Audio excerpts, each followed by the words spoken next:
오늘 본문은 이제 유월절을 앞두고 예수님께서 유월절을 준비하시는 그 모습을, 그 일들을 이제 기록하고 있습니다. 여러분, 유월절은 하나님께서 이스라엘에게 베푸신 그 구원의 은혜를 기억하고 감사하는 이스라엘의 가장 큰 명절입니다. 그래서 이 유월절이 되면 예루살렘이 이제 감당할 수 없을 정도로 많은 사람들이 예루살렘에 모였다라고 합니다.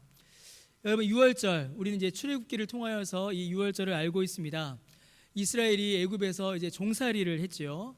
애굽에서 종살이할 때에 하나님께서는 10가지 재앙을 애굽에 내리십니다. 그 10가지 재앙으로 애굽을 벌하시고 이스라엘을 구원하시는 그 역사를 하나님께서 행하셨습니다. 그 재앙 중에 마지막 재앙, 가장 크고 무서웠던 재앙은 바로 애굽 모든 집의 장자가 죽는 것이었습니다. 그때에 이 재앙, 이 심판을 피하는 집이 있었는데, 바로 양을 잡아 문설주에 그 피를 바른 집은 이 재앙이 유월 이렇게 넘어가는 거죠. 이렇게 넘어가는 그런 일들이, 그런 은혜가 있었습니다. 이로 말미암아 이스라엘 백성들은 구원을 얻었고 애굽은 심판을 받았습니다. 여러분, 이 유월절과 유월절의 어린 양은 예수님과 예수님께서 행하실 구원 사역의 예표입니다. 예수님께서는 자기 백성을 위해 피를 흘리시고 살이 찢기심으로 십자가에서 죽임을 당하십니다.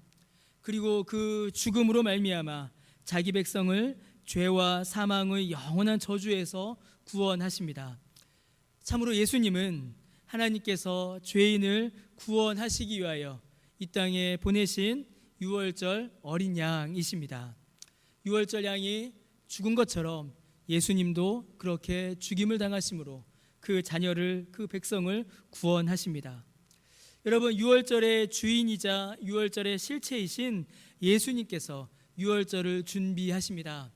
그럼 여러분, 이것은 뭘까요? 단순히 예수님께서 명절을 준비하시는 것이 아닙니다. 예수님께서 유월절을 준비하셨다라는 것은 예수님께서 이제 당하실 고난과 죽음, 그리고 십자가를 예수님께서 준비하신다라는 이야기가 됩니다. 지난주 살펴봤던 것처럼 한 여인이 예수님 머리에 향유를 부어 예수님의 장례를 준비하였듯이 예수님 역시 이 유월절을 준비하심으로 자신의 죽음을, 고난을, 십자가를 직접 준비하셨던 것입니다. 여러분, 그러한 내용들이 오늘 본문에 쭉 나타나는데 그 안에서 한 가지 우리의 좀 이렇게 시선을 끄는, 이렇게 우리에게 좀 관심을 끄는 그런 내용이 하나 있습니다. 그것은 바로 예수님을 팔아넘긴 가룟 유다의 이야기입니다. 예수님께서는 제자 중 하나가 예수님을 배신할 것이며 또 그 예수님을 팔 것을 이렇게 말씀하시며 가룟 유다의 존재를 이렇게 드러내셨습니다. 특별히 이제 17절에서 21절 말씀에 그렇게 기록이 되어 있지요. 그런데 여러분, 이 마가의 기록은 같은 일을 기록하고 있는 마태와 요한의 기록과는 아주 미묘한 차이를 가지고 있습니다.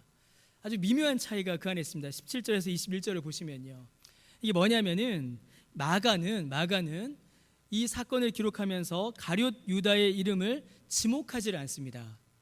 그러니까 마태복음이나 요한복음을 보게 되면 가룟 유다의 이름이 이 사건, 이 내용에 기록이 되어 있습니다.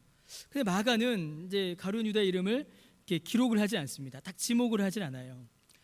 크게 이제 두 가지 정도의 이유를 생각해 볼 수 있습니다. 첫 번째는 이제 10절과 11절에 이미 가룟 유다의 이름과 행적이 기록되어 있기 때문입니다. 이미 가룟 유다가 예수님을 팔 것을, 배신할 것을 이제 기록을 했죠. 그러니 굳이 또다시 그 이름을 기록하지 않아도 이제 이 마가복음서를 읽는 사람이라면 누구나도 예수님을 팔 자가 가룟 유다임을 알 수 있기 때문에 마가는 이 이름을 반복하여 기록하지 않고 있습니다. 자, 이러한 어떤 그런 표현상의 이유 말고도 더 중요하고 좀 더 본질적인 이유가 있습니다. 이는 이제 마가복음 전체의 성격이기도 하고 마가복음 전체의 특징이기도 합니다. 우리가 지금 오늘로 23번째인데 이제 마가복음을 계속 쭉 살펴보고 있는데요, 마가복음에 나타나는 어떤 중요한 특징이 하나 있습니다. 여러분, 마가는 처음부터 끝까지 오직 예수님에게만 집중합니다. 그래서 예수님의 이야기를 강조하고 뚜렷하게 드러내기 위해서라면 과감하게 생략합니다. 그래서 마가복음을 보면요, 우리가 쭉 봐왔지만 다른 복음서에는 그 사건에 누가 했다라고 이름이 기록되어 있는데 마가복음에는 이름이 기록되지 않은 기록이 많이 있습니다. 그래서 이거 누가 했지? 그 마가복음에 이름이 없어요. 다른 복음서에 보면 이름이 기록된 경우가 많이 있습니다. 마가는 우리의 모든 시선이, 모든 관심이 예수님께만 집중할 수 있도록 그렇게 우리의 시선을 잡아둡니다. 다른 사람의 이름, 다른 이름으로 우리의 시선이 분산되지 않도록 마가는 다른 이름들을 생략하고 넘어가고 그렇게 마가복음을 기록하고 있습니다. 그런 의미에서 이 가룟 유다의 이름을 기록하지 않은 것으로 우리가 볼 수 있습니다. 여러분, 마가는 유월절 어린 양으로 자신의 죽음을 준비하시는 예수님께 모든 사람들이 모든 관심을 집중하길 원했습니다. 가룟 유다가 중요한 것이 아닙니다. 가룟 유다가 중요한 것이 아니라 제자의 배신으로 고난당하시는 예수님이 중요하기 때문입니다. 여러분, 혹자는 이 가룟 유다에 과도한 관심을 표하는 분들이 계십니다. 가룟 유다가 왜 그랬을까? 가룟 유다가 뒤에는 어떻게 됐을까? 가룟 유다가 앞으로는 어떻게 됐을까? 가룟 유다를 왜 이렇게 했을까? 가룟 유다, 가룟 유다, 가룟 유다. 여러분, 성경의 관심은 사실 가룟 유다에 있지 않습니다. 가룟 유다가 주인공도 아닙니다. 주인공은, 그리고 성경의 관심은 오직 예수님께 있습니다. 여러분, 예수님께서는 제자들에게 배신당하고 버림받고 심지어 팔려 십자가에 죽으십니다. 그 일 중간중간에 가룟 유다가 있고 베드로도 있고 다른 제자들도 있습니다. 그러나 그들 모두는 이 이야기의 주인공이 아닙니다. 그들만이 아니죠. 유대의 종교 지도자들, 로마의 군인들, 많은 사람들이 예수님을 때리고 모욕하고 침뱉고 조롱합니다. 그러나 그들도 이 이야기의 주인공이 아닙니다. 그들 모두가 예수님을 공격하고 배신했어도 예수님께서는 자신의 길을 묵묵히 이어가셨습니다. 여러분, 성경에 보면 사단도 등장합니다. 귀신도 등장하죠. 그런데 여러분, 성경이 사단과 귀신을 말하기 위하여 기록된 게 아닙니다. 사단, 귀신에 과도한 관심을 갖는 것은 오히려 성경에서 벗어나는 것입니다. 성경은 귀신을 우리에게 말하는 것이 아니라 예수님을 우리에게 알려주는 책입니다. 여러분, 성경에 보니까 예수님께 치료받은 많은 사람들이 등장합니다. 그런데 그들 역시도 이 이야기의 주인공이 아닙니다. 성경의 주인공은, 우리가 주목해야 될 분은 오직 예수님이십니다. 가룟 유다가 아니라는 것이죠. 이 모든 과정 가운데에 묵묵히 십자가를 향하여 나아가시는 예수님과 예수님께서 행하신 일, 거기에 우리의 모든 관심이, 우리의 모든 시선이 집중되어야 합니다. 다른 사람들, 다른 사건들은 이 일을 설명하기 위해 사용된 부수적인 장치일 뿐입니다. 여러분, 예수님께서 죽음을 앞에 두시고 하시는 일, 십자가와 고난을 준비하시며 꼭 하셔야 했던 일, 여러분, 그것이 무엇이었을까요? 여러분, 누군가가 죽음을 앞에 두고 무슨 일을 할 때에는 여러분, 가볍고 의미 없고 상관없는 일을 하지 않습니다. 죽음을 앞에 두고 무언가를 한다면 평생 소원했던 일, 가장 중요한 일, 가장 의미 있는 일을 하게 됩니다. 여러분, 예수님께서도 이제 육체의 죽음을 앞에 두고 계십니다. 이 땅에 사셨던 공생애가 이제 2, 3일 후면 이제 끝납니다. 마무리가 됩니다. 예수님의 죽음을 눈앞에 두고 계신 것입니다. 그러면 그때에 예수님께서 무엇인가를 하신다면 여러분, 이 일은 너무나도 중요하고 너무나도 의미 있는 일입니다. 자, 그러면 여러분, 예수님께서 무슨 일을 하셨을까요? 죽음을 앞에 두고 십자가를 앞에 두고 예수님께서 반드시 하셔야 했던, 그리고 예수님께서 하신 그 일, 여러분, 그 일이 뭘까요? 뭐죠? 식사입니다. 밥 먹은 겁니다. 밥 먹은 겁니다. 여러분, 예수님께서는 제자들에게 밥을 차려주셨습니다. 제자들과 식사하셨습니다. 그게 예수님께서 죽음을 앞두시고 행하신 가장 중요하고 의미 있는 일이었습니다. 여러분, 오늘 성경을 보니까 12절에 유월절 음식을 잡수시도록 준비하였다. 또 14절에 유월절 음식을 먹을 나의 객실이 어디 있느냐. 18절에 다 앉아 먹었다. 22절에 뭐라 되어 있죠? 떡을 떼어 먹이시고, 23절에 또 잔을 주셔서 마시게 하시고, 이렇게 기록되어 있습니다. 여러분, 예수님께서는 제자들을 먹이셨습니다. 먹이시고 마시게 하셨습니다. 예수님께서 미리 준비해 놓으신 다락방에 그 제자들 예수님과 함께 다 모였습니다. 그리고 다 같이 식사를 이제 시작했습니다. 자, 그런데 그때에 예수님께서 매우 충격적인, 제자들을 경악해 하는 그 말씀을 예수님께서 하셨습니다. 바로 18절에 기록되어 있죠. 다 앉아 먹을 때에 예수께서 이르시되 뭐라고 하십니까? 내가 진실로 너희에게 이르노니 너희 중의 한 사람 곧 나와 함께 먹는 자가 나를 팔리라 라고 예수님께서 이렇게 말씀하십니다. 여러분, 이 말씀은 제자들에게 굉장한 충격이 되었습니다. 먼저는 예수님이 팔려가신다라는 이 말이 제자들에게는 큰 충격이었을 것입니다. 사랑하는 주님이, 사랑하는 스승이 팔려가신다니 그들에게 큰 충격이 되었을 것입니다. 여러분, 그것보다 더 큰 충격은 예수님을 팔 사람이 그들 중에 있었다라는 사실에 그들은 더 충격을 받았을 것입니다. 예수님께서 말씀하시죠. 너희에게 이르노니 너희 중에 한 사람이 나를 팔 것이다. 예수님과 늘 함께하고 가까이하며 예수님의 말씀을 듣고 기적을 보았던, 예수님과 함께하던 제자가 예수님을 판다라는 사실에 그들 모두가 당혹감을 감추지를 못했습니다. 특별히 여러분이 18절의 말씀은 제자들로 하여금 근심하게 하는 말이었습니다.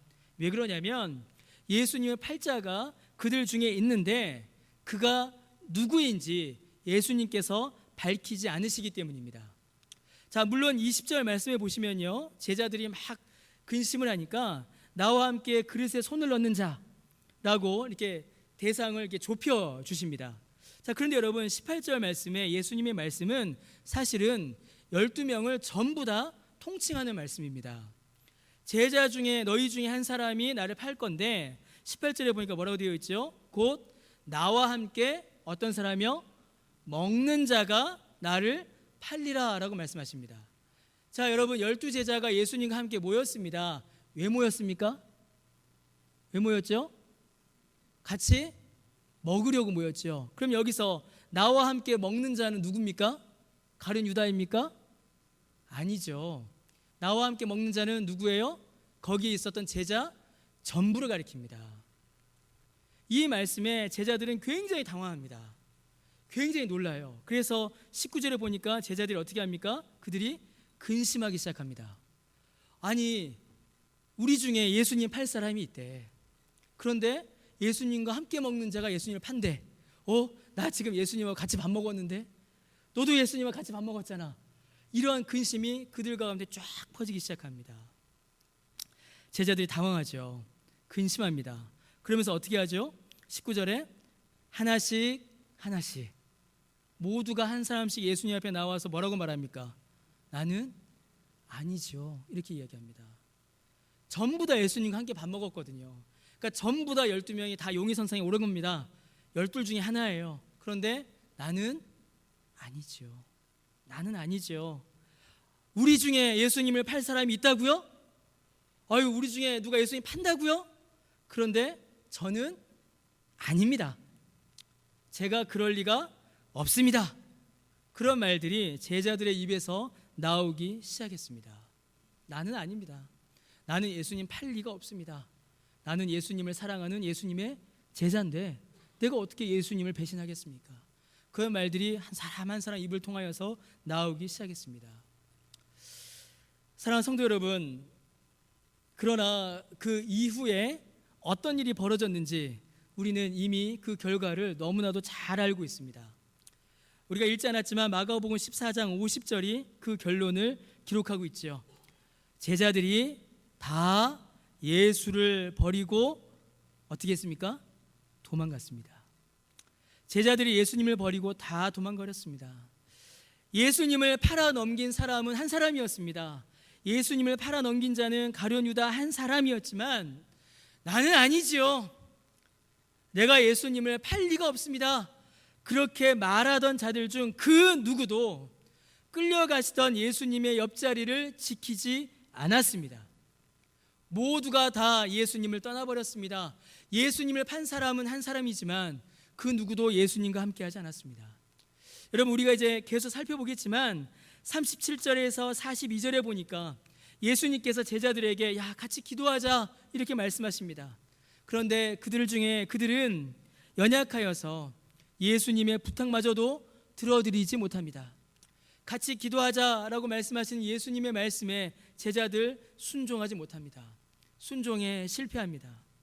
50절에서 52절에 보니까 그들은 병사들의 칼과 창이 두려워서, 사람들의 시선이 두려워서 예수님의 제자들 다 도망갑니다. 죽기까지 주님을 따르겠습니다라는 헌신에 그들 모두가 다 실패합니다. 27절과 31절에 보니까 베드로가 큰 소리칩니다.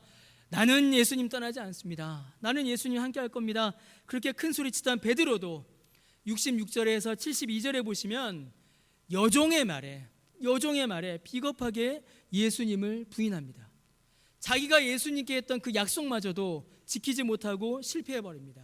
여러분, 제자들은 다 실패했습니다. 제자들 다 실패했습니다. 그들은 예수님의 말씀에 순종하지 못하였고 그들이 예수님께 한 약속조차도 그들은 지키지 못하였습니다. 여러분, 예수님께서는 제자들에게 이미 앞으로 고난당하실 것을 여러 번 말씀하셨습니다. 그런데 제자들 중 그 누구도 그 말씀을 마음에 담고 있지 않았습니다. 예수님께서 배신할 자를 지목하실 때에 나는 아닐 것이다 라고 장담했지만 그 누구도 예수님 곁을 지키지 않았습니다. 여러분, 제자들은 실패했습니다. 제자들은 예수님을 버렸고 예수님을 부인했고 그들은 넘어졌고 그들은 무너졌습니다. 여러분, 예수님께서는 가룟 유다가 예수님을 팔 것을 알고 계셨습니다. 아셨으니 여러분, 다른 제자들이 할 일도 예수님께서 아셨을까요? 모르셨을까요? 아셨죠. 예수님께서는 이미 그 제자들이, 베드로가 예수님 부인하고 예수님 버리고 도망갈 거 예수님 이미 다 알고 계셨습니다. 이미 다 알고 계셨습니다. 그런데 그 자리에서 예수님께서 제자들에게 뭐라고 말씀하십니까? 여러분, 뭐라고 말씀하세요? 얘들아, 나 버리면 안 된다. 얘들아, 어떤 환난이 닥쳐와도 죽으면 죽으리라는 정신으로 니들 나 배신하면 안 된다. 여러분, 예수님께서 그렇게 말씀하셨습니까? 얘들아, 니들 지금 장담하지? 두고 봐, 니들 곧 나 배신할 거야. 이 나쁜 배신자들, 이 나쁜 놈들. 이러면서 예수님께서 제자들 비난하십니까? 여러분, 성경에서 예수님 뭐 하시지요? 제자들에게 읍수하여 부탁하고 막 얘들아 나 버리면 안 돼, 그 말씀 하지 않으십니다. 이 나쁜 놈들, 이 약한 놈들, 내가 너희들 먹이고 가르친 게 어딘데 너희들이 나를 배신해? 그렇게 예수님께서 제자들을 비난하지도 않으십니다. 여러분, 예수님께서 제자들에게 뭐 하시지요? 밥을 차려주십니다. 상을 차려주세요. 예수님께서는 그들을 먹이십니다. 그들에게 떡을 주시고 그들에게 포도즙을 주셔서 그들로 하여금 먹고 마시게 하십니다. 여러분, 제자들이 예수님의 상에 앉을 자격이 있어서가 아닙니다. 여러분, 제자들이 무슨 자격이 있었습니까? 그 이전에도, 그때에도, 그 이후로도 제자들에게는 자격이 없었습니다. 우리가 마가복음 쭉 살펴봤잖아요. 제자들 예수님의 말씀을 제대로 이해한 적도 별로 없었고 예수님의 말씀을 오해한 적이 훨씬 더 많았습니다. 그들 앞으로 예수님 버리고 도망갈 겁니다.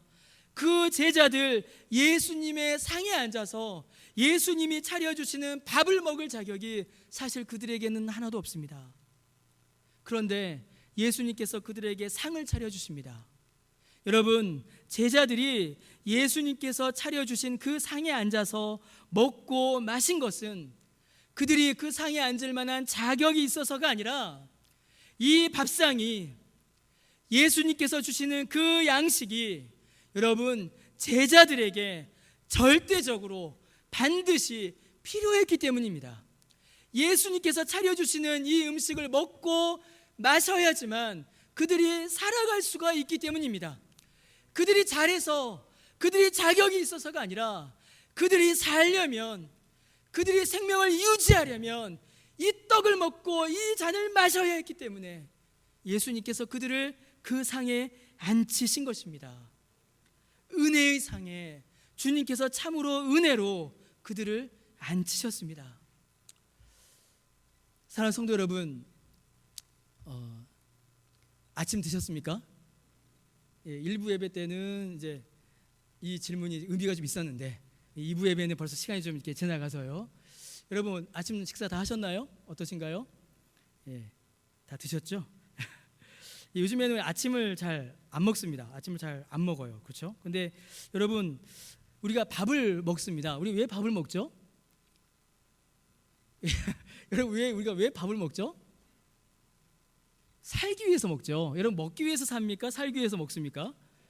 이거 전후를 잘 잡으셔야 돼요. 먹기 위해서 삽니까? 살기 위해서 먹습니까? 살기 위해서 먹죠. 여러분, 살기 위해서 먹습니다. 여러분, 먹는 것은 사는 것과 직결된 문제입니다. 그래서 먹어야 살고, 먹지 않으면 제대로 살 수가 없죠. 제대로 잘 먹어야 힘을 발휘하고 제대로 움직일 수가 있습니다. 그래서 밥은 여러분 꼭 먹어야 됩니다. 특별히 아침. 저희 집은 아침을 먹지 않으면 출근과 등교를 못합니다. 이게 법칙이에요. 그래서 꼭 먹어야 됩니다. 이 아침을 먹지 않으면 이 탄수화물이, 저 같은 경우에 그런 것 같습니다. 탄수화물이 뇌로 들어가지 않으면 이게 뇌가 잘 안 움직이는 것 같아요. 여러분, 먹어야 합니다. 먹어야 살고, 먹지 않으면 우리가 제대로 활동할 수가 없습니다. 여러분, 제가 한 10년 전쯤인 것 같아요. 10년 전쯤에 이 TV를 보다가 한 프로그램을 봤는데 제가 잊을 수 없는 장면이 하나 있습니다. 뭐냐면 현장 추적, 현장 르포 이런 겁니다. 이제 어느 산골짜기에 이제 벽돌로 이제 허름하게 만든 집이 있었습니다. 집이라기보다는 창고 같은 거예요. 벽돌을 이렇게 쌓아서 시멘트 발라서 만든 이렇게 창고가 있었습니다. 자, 그런데 그 안에서 아마 보신 분도 있으실 것 같습니다. 낮이고 밤이고 그 안에서 막 이상한 소리가 나는 거예요. 울부짖는 소리, 막 신음소리, 막 그런 소리가 그 안에서 막 나는 겁니다. 사람들이 이렇게 등산하다가 그 앞을 지나가다가 어떻게 됐을까요? 지나가는데 갑자기 그 안에서 이상한 소리 나니까 무서운 거예요. 밤에도 막 그 소리가 나는 겁니다. 그러니까 이게 공포의 대상이 됐어요. 자, 그런 소문이 막 났습니다. 그러자 방송국에서 몰래 가서 이제 그 건물, 그 창고 안을 이렇게 촬영을 했습니다. 제가 그 장면을 보고 정말 너무 놀랐습니다. 지금도 제가 그 화면이 제가 잊혀지지가 않아요. 딱 기억이 납니다. 그걸 본 모든 사람들이 놀랐어요. 자, 그 안에 여러분 누가 있었을까요? 사람이 있었습니다. 그러니까 울부짖었겠죠. 근데 그 안에 누가 있었냐면 이제 한 8살 정도 되어 보이는 남자아이가 기저귀를 차고 그 안에 앉아 있었습니다. 깜깜한데 그 안에 8살쯤 되어 보이는 남자아이가 기저귀 차고 앉아 있어요. 근데 그것보다 더 놀라운 것은 그 아이 주위에 뭐가 있었냐면 분유통과 아이들 먹는 분유병이 그 옆에 이렇게 굴러다니고 있었습니다. 분유통과 분유병들이 막 있었어요. 여러분, 이게 뭘까요? 자, 그 아이를 구출했습니다. 그리고 이제 그 아이를 병원에 데려가서 검사를 했어요. 그 아이는 8살이 아니었습니다. 그 아이는 실제로는 20대 청년이었습니다. 몸과 정신에 조금 어려움이 있는 아이였습니다. 근데 그 아이를 부모가 보호한다고 그 안에 가두어 놓았던 겁니다. 그리고는 그 아이가 밥을 먹지 않으니까 분유를 이제 그에게 먹였던 거죠. 이 부모가 생각하기에 분유에는 영양분이 많아서 이 아이가 이걸 먹어도 정상적으로 클 수 있을 것이다, 그렇게 생각을 한 겁니다. 자, 그 아이가 구출되고 의사 선생님에게 검사를 받는데 이 의사 선생님이 막 분노합니다. 막 화를 내요. 제가 그 장면이 너무 뚜렷이 기억납니다.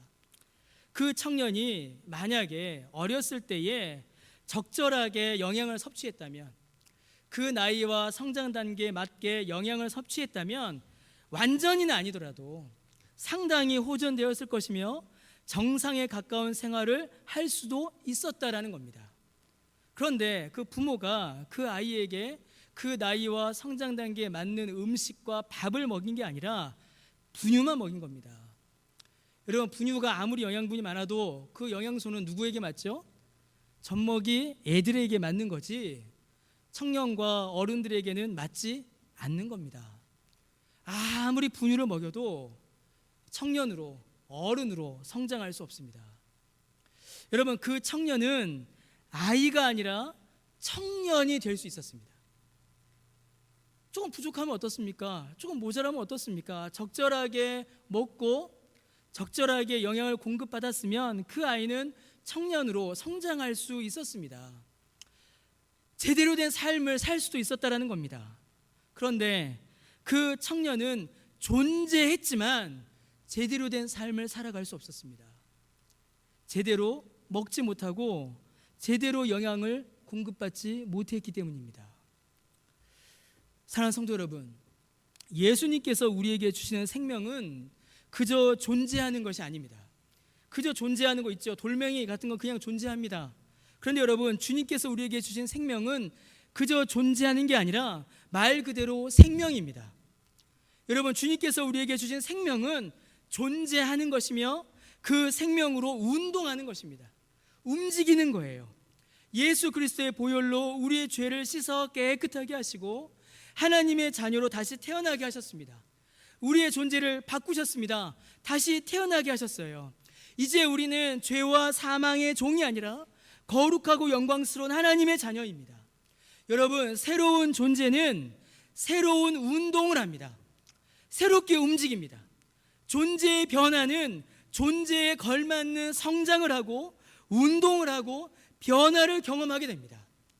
여러분, 성장하려면, 운동하려면, 변화되려면 에너지가 들어와야 합니다. 힘을 받아야 합니다.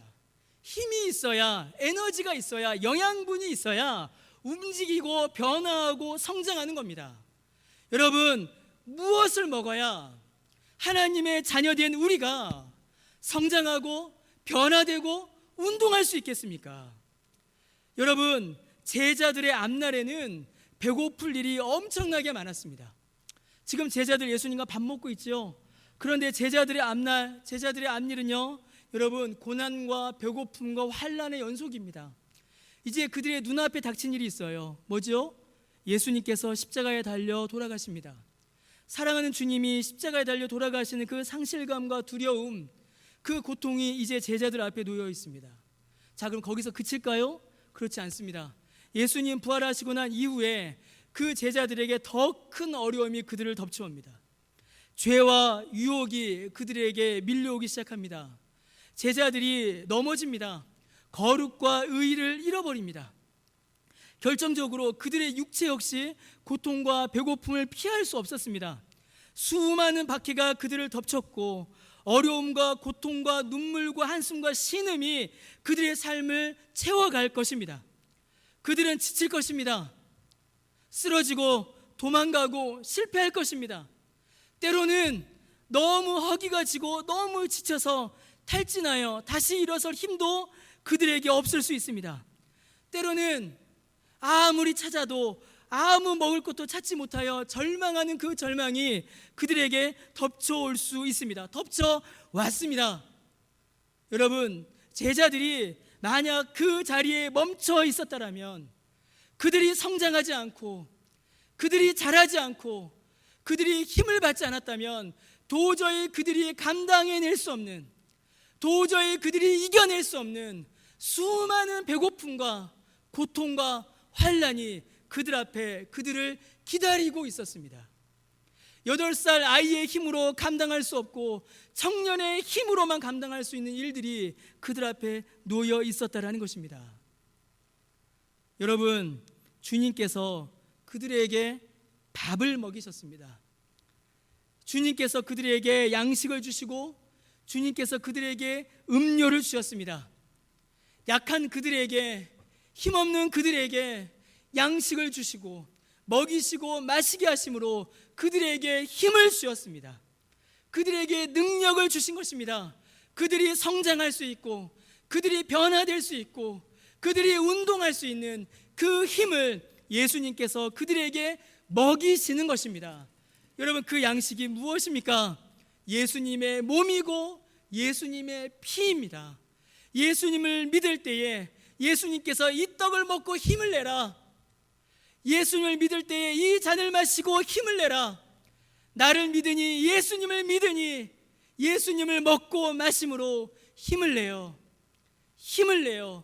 이겨내라. 앞으로 닥쳐올 그 배고픔을, 앞으로 닥쳐올 그 고난을, 앞으로 닥쳐올 그 환난을 이겨내라. 그 이겨낼 힘을, 그 이겨낼 에너지를, 그 이겨낼 능력을 예수님께서 주시는 것입니다. 여러분, 실패하고 도망갔던 제자들 나중에 어떻게 됐죠? 다 아시죠? 실패하고 도망갔던 제자들 다시 다 돌아옵니다. 주님의 은혜의 상으로 다시 다 돌아옵니다. 다시 다 돌아와서 이 양식을 먹고 마시고 서로 나누어 주며 회복됩니다. 그렇게 그들은 위대한 사도행전의 역사를 그들은 계속 이어가게 됩니다. 여러분, 가룟 유다는 어떻게 됐을까요? 가룟 유다는 고린도 전서에서 바울이 말하는 것처럼 자기 죄를 먹고 마셨습니다. 자기 죄를 먹고 마심으로 돌이키지 않고 그대로 멸망해 버렸습니다. 사랑하는 성도 여러분, 이 양식 필요하지 않으십니까? 여러분 어떠세요? 여러분 이 양식 필요하지 않으십니까? 아무도 안 필요하신가요? 여러분 이 양식 우리가 먹어야 할 양식이 아닙니까? 여러분 한 끼만 굶어도 어떠세요? 저는 한 끼만 굶어도 너무 힘이 듭니다. 저는 예전에 막 저 학교에서 애들 가르칠 때 제가 막 짜증을 내요. 그럼 애들이 야 빨리 초콜릿 먹여라 이랬습니다. 애들이 진짜 그랬어요. 저한테. 제가 다 듣고 있는데 야 빨리 먹여 이러는 거예요. 애들이 저한테 초콜릿 빵 이렇게 먹이면 막 힘이 납니다. 여러분 한 끼만 우리가 안 먹어도, 한 끼만 우리가 굶어도 힘이 듭니다. 몸이 움직여지질 않아요. 여러분 우리의 영혼은, 여러분의 영혼은 어떠십니까? 여러분의 영혼은 이 양식 여러분 필요하지 않으십니까? 사랑하는 성도 여러분, 이 양식 우리가 먹어야 할 양식이 아니겠습니까? 지치고 힘들고 탈진하고 절망하고 낙심하는 그 배고픔이 우리에게 물밀듯이 밀려오는데 여러분 우리가 어떻게 그것을 이겨낼 수가 있겠습니까? 이 양식 먹지 않고 이 떡을 먹고 이 음료를 마시는 일 없이 사랑하는 성도 여러분, 우리의 영혼이 어떻게 힘을 내며 우리의 생명이 어떻게 생명력을 발휘할 수가 있겠습니까? 사랑하는 성도 여러분, 우리는 이 양식을 먹고 마셔야 합니다. 그래야 힘을 냅니다. 그래야 운동합니다. 그래야 성장합니다. 그래야 변화됩니다. 여러분 우리가 예수님을 구주로 믿을 때에 우리도 이 양식을 먹고 마십니다. 성찬의 상에 우리가 참여할 때에, 성찬식에 참여할 때에 우리가 이 양식을 맛보며 누리며 주님께서 우리에게 힘주시는 그 힘주심을 우리가 경험하게 되는 것입니다. 여러분 우리 신앙의 선배들은 이 성찬을 뭐라고 설명했냐면 성찬을 통하여 영적으로 자양분을 공급받고 은혜 안에서 자라난다라고 설명했습니다. 성찬에 참여할 때에 영적으로 자양분을 공급받아 우리의 영혼이 은혜 안에서 자라난다라는 것입니다. 죄를 이길 힘을, 주의 말씀에 순종할 힘을, 모든 슬픔과 절망을 극복할 힘을, 주님만 붙잡고 앞으로 나아갈 그 믿음의 능력을, 그 은혜를 우리가 받아 누리게 된다라는 것입니다. 사랑하는 성도 여러분, 교회는 여러분 운동하는 공동체입니다. 교회는 운동합니다. 왜냐하면 교회는 생명력이 있기 때문이죠. 여러분 박제된 동물과 살아있는 동물 여러분 비교해 보면 어떻습니까? 겉으로 볼 때는 박제된 동물이나 살아있는 동물이나 똑같아 보여요. 어떨 때는 박제된 동물이 더 예뻐 보입니다. 더 멋있어 보여요. 진짜 살아있는 것 같습니다. 근데 박제된 동물은 움직이지 않아요. 왜죠? 생명이 없기 때문입니다. 그런데 여러분 살아있는 동물은 어떻습니까? 살아있는 동물 진흙탕에 굴러서 온갖 오물이 묻어 있어도, 털이 좀 뽑혀 있어도, 상처가 나 있어도 살아있는 동물은 움직입니다. 성장합니다. 변화돼요. 여러분 이게 생명의 특징입니다. 이게 생명력이에요. 교회는 살아있는 주님의 몸입니다. 그래서 여러분, 교회는 움직입니다. 교회는 운동하는 공동체입니다. 여러분, 우리 자신이 복음 안에서 변화하지요. 교회가 복음으로 하나 되며 복음으로 변화됩니다. 그리고 그 변화로 세상을 변화시킵니다. 교회는 운동합니다. 성령께서 역사하시니 성령의 운동이 일어나고, 복음이 우리 안에서 드러나니 복음의 운동이 일어나며, 그 능력으로 말미암아 우리가 바뀌고 교회가 바뀌고 세상을 변화시키는 그 운동의 공동체, 살아있는 공동체가 교회입니다. 사랑하는 성도 여러분, 그렇다면 그 힘, 그 운동의 힘, 그 원동력이 여러분 어디에서 오겠습니까? 여러분, 무엇이 교회의 능력이며 변화와 성장의 동력이 되겠습니까? 여러분, 무엇이 우리 자신과 가정과 교회를 변화시키며 이 변화를 변화시키는 그 힘의 원천이 되겠습니까? 뭐가 우리의 힘이요, 뭐가 우리의 능력이겠습니까? 예수 그리스도입니다.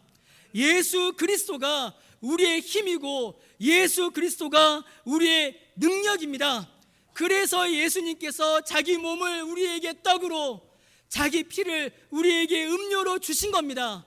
이거 먹고 힘내라, 이거 마시고 힘내라, 나를 먹고 나를 마심으로 힘을 내어 이 세상을 이겨라, 믿음으로 싸워라, 믿음 가운데 승리해라, 절망 가운데 일어나라, 낙심 가운데 소망을 품어라, 박해 가운데도 저 천국을 바라보며 그 믿음의 길을 포기하지 말아라.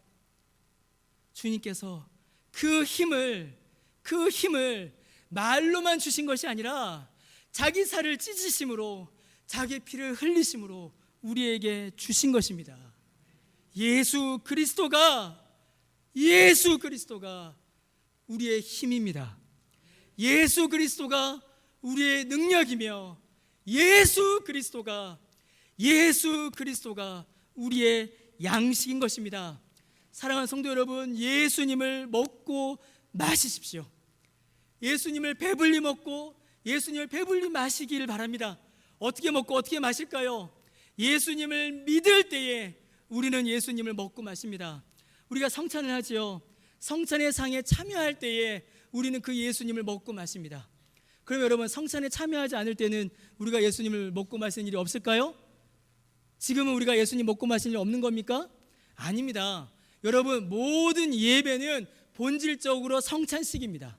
모든 예배는 본질적으로 성찬식이에요. 왜 그럴까요? 성찬을 할 때는 눈에 보이는 떡과 잔을 마시며 성찬에 참여하는 것이고, 성찬을 하지 않을 때에는 예수님의 말씀을 우리가 먹고 마심으로 그 은혜의 성찬에, 은혜의 복주심에 우리에게 주시는 그 생명의 양식을 우리가 먹고 마시게 되는 것입니다.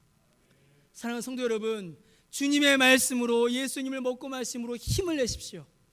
사랑하는 성도 여러분, 성찬에 참여하심으로 여러분 힘을 내십시오.